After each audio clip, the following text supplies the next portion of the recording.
even cover the whole Africa. So that's why we said, with, let's say 12 passes, we will cover the whole earth with 12 passes, because he will pass there, then the next pass will cover the other portion, and then so on.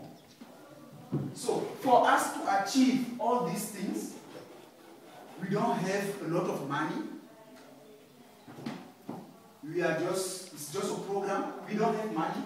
So we need some people to help us. So we need sponsors.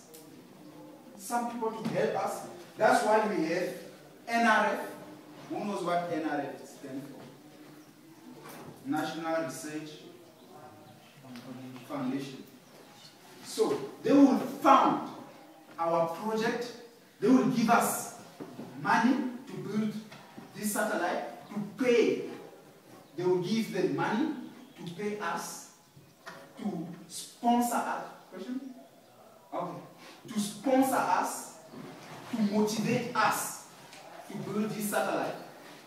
But you understand that when we are able to build this thing, knowledge is something that you cannot take out. Once you acquire knowledge, you remain. It's the same thing when you study. Don't study to pass. Study to know. Because once you know, no one can take it from you. Once you know, it becomes a gift.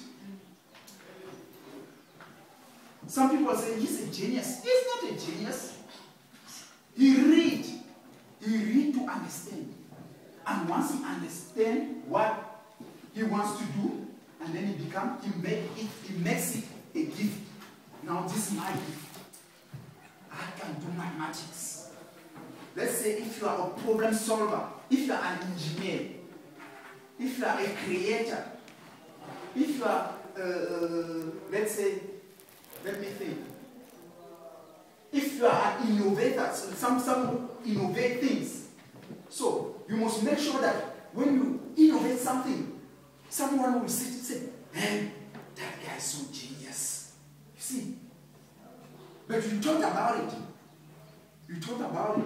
You sat, you studied, then you came up with something. So when you study, guys, don't study to pass. Even though you have to pass. The main object is to pass. But the truth is, if you understand, obviously you will pass. But let's imagine you cram something yesterday, like a line, maybe a paragraph.